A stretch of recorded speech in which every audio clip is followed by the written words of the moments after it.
Hey, good afternoon, good evening, good morning, Facebook Live. Nice to see you all. Let's get Instagram going for, I took a picture of myself. Dang it, wrong button. Hold on one second.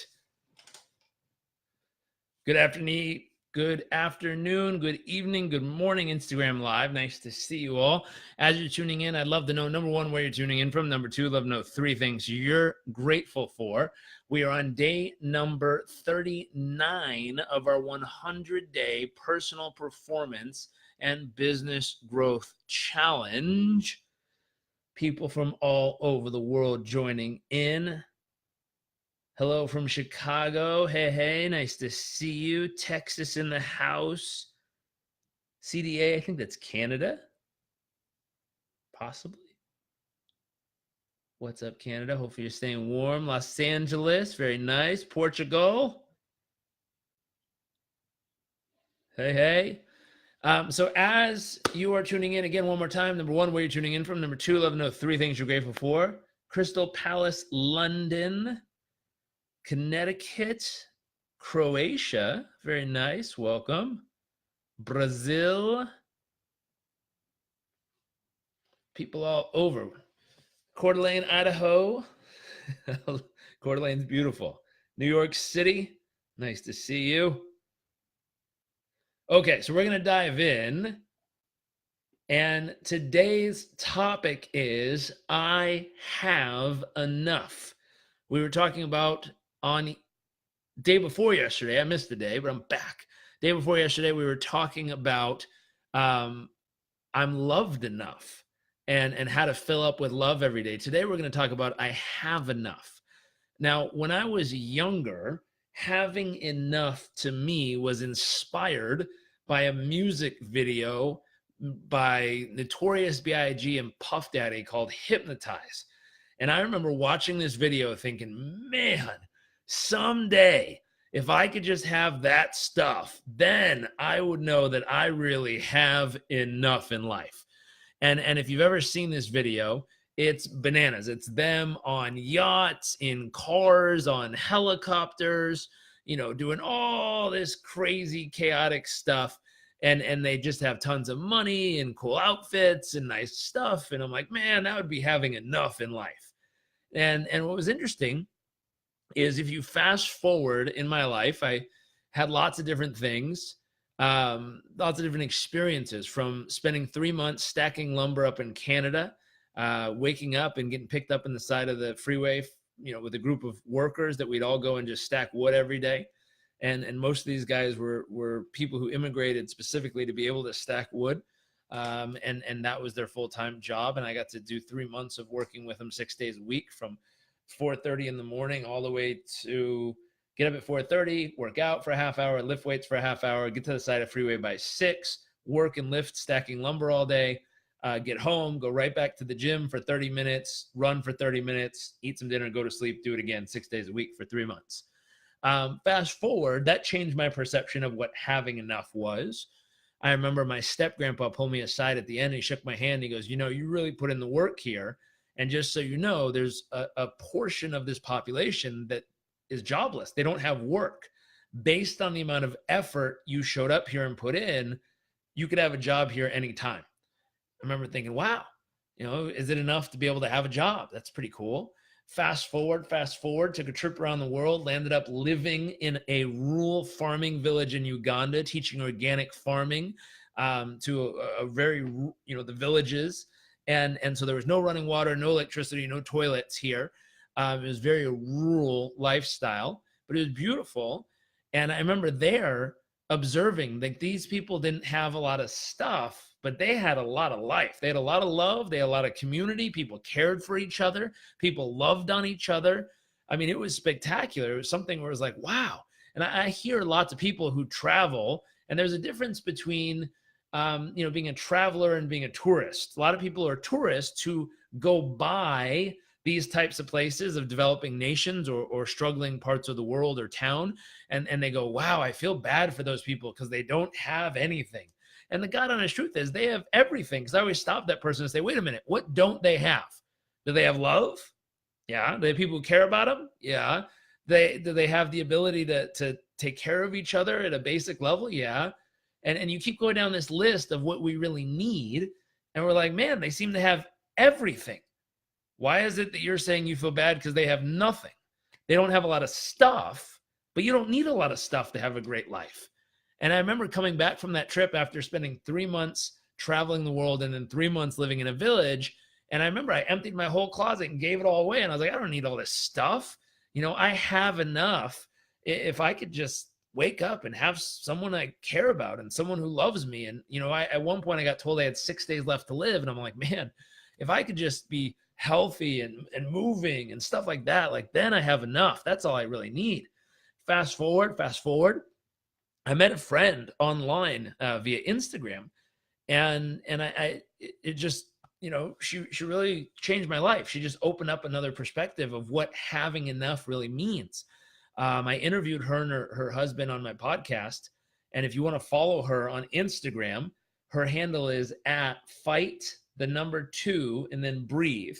And she's a young woman named Kayla who was born with cystic fibrosis, which means her lungs eventually are going to shut down and stop working. So fast forward through her life story. At one point, they started to shut down and stop working. She went into the hospital. They cut her open. They luckily got a donor for the lungs. They pulled out her old lungs. They put in new lungs. They sewed her back up. And then she went through the recovery and healing process. And she had a new pair of lungs, and it was like, wow, I've got lungs. And so if you go through her story and you follow, it's a beautiful story. I really wish you would follow her page and just watch what she's up to. She's a beautiful human. So is her husband. They're both wonderful people. And if you watch what they're up to, they met each other. Well, everything was going good. Things were pretty good in life. Things were fine. They landed up, I think, getting engaged. They were headed towards getting married. And then all of a sudden one day she just had a weird seizure. And she had a weird seizure. And when that was a sign that her lungs might not be working. They immediately took her to the hospital and they checked her out and everything.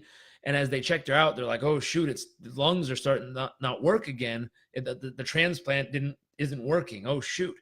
And so the hospital decided, they said, there's nothing else we can do, because if we just put another pair of lungs in, like, we don't know if that's going to work either. And we don't want to chance it. And so they just eventually said, I'm sorry, there's nothing else we can do. And we called all the other hospitals nearby and they said, there's nothing else they can do. So we're just going to go ahead and discharge you and recommend that you go home and go on hospice and slowly live the rest of your life. And she went home, and her and her husband now, she was crying and she said, I didn't fight this hard to give up now. And so they sat down and they wrote 100 letters to 100 different hospitals asking if anyone would be willing to help. 4 of them wrote back, said we'd try. 1 of them took her in, UCLA, God bless them. And she was on a list waiting for a new pair of lungs. 2:30 in the morning, they came in, they said, hey, we've got a pair of lungs, let's go. They take her out, slice her open, pull out the old lungs, sew in the new lungs, stitch her back up, and send her back to the room. And she's got tubes down her throat and machines keep her alive and tubes coming out everywhere. And this whole team's working to keep her alive. And the next day, when she was starting to wake up and she's drowsy and loopy, her husband said he saw the biggest smile on his wife's face he's ever seen in his entire life. And he goes, I hate to say it, but it was bigger than even our wedding day. And it's a moment where she was just lying there, and she's a little loopy, little on pain meds still, trying to wake up. And she's going like this, trying to get something to write with. And they bring her over a little pad and pen, and she writes down something, and she turns it around. And when she turns it around, it says, I can breathe.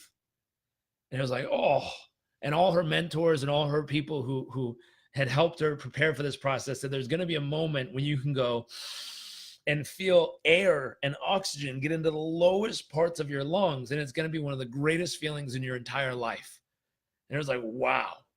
And if you fast forward a little, everything started to go great. She came out of the hospital, things were working. And then just a couple weeks ago, all of a sudden something started to go wrong a little. And it turned out her heart started to fill with fluid. And so they took her back in, they cut her open, they opened her up, they did all this stuff to get the fluid out of her heart. They end up putting a tube that comes straight out of her chest or sternum right here, and to drain the fluid out of her heart. And what's wild is after hearing her story and seeing how beautiful she is, and she doesn't sit there and complain about how hard it is. She doesn't complain about, why me? I mean, there's a picture of her where she's fresh out of surgery. She has her glasses on. She's got a scar, like stitches straight down her chest and over here and a tube coming out. And she's like just smiling with a thumbs up. And you're like, wow, how does she do it? And there's something that changed in that moment of hearing her story, getting to know her. I'm looking forward to actually visiting her when we go to LA in a couple of weeks or next month, it looks like. But it comes back to the topic of today's little Facebook Live here, which is having enough. And what I realized is in all those places and moments in life, if you can get to a moment where you can take your hand and put it right here on your chest and you feel a heartbeat and it's working, and you can go and get a full breath of air, you have enough. You have enough to do everything you're put on this planet to do. You have enough to live the life you want to live. You have enough to experience everything you want to experience if those two things are there. If you can get a full breath of air and your heart's working, you have enough.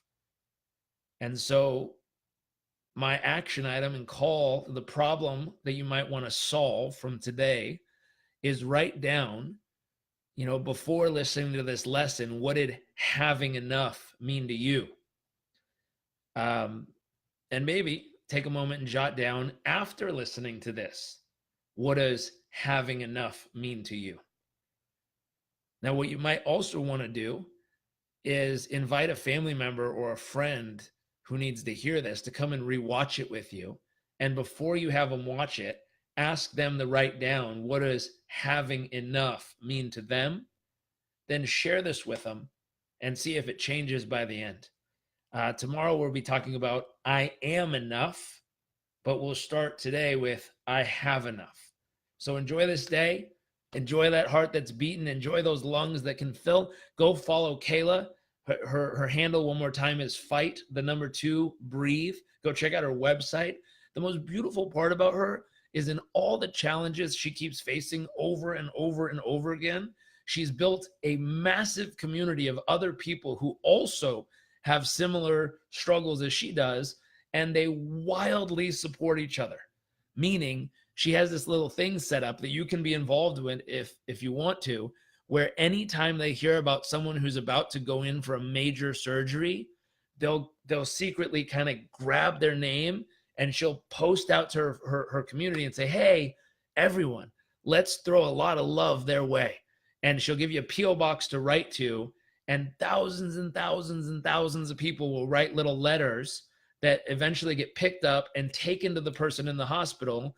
And she said this was one of her greatest superpowers in the hospital, was all the community who loved on her and supported her and showed up for her, plastered all the beautiful notes all over the hospital just to know that all these people are cheering for her. All these people are supporting her. All these people are loving on her. So if you want to check it out, go to fight, 2, breathe. Go follow her on Instagram. And really, truly take some time to sit with the thought of what does having enough mean to you? Have fun with this, kick some butt, and I'll see you all tomorrow for day number 40 of our 100-day personal performance and business growth challenge.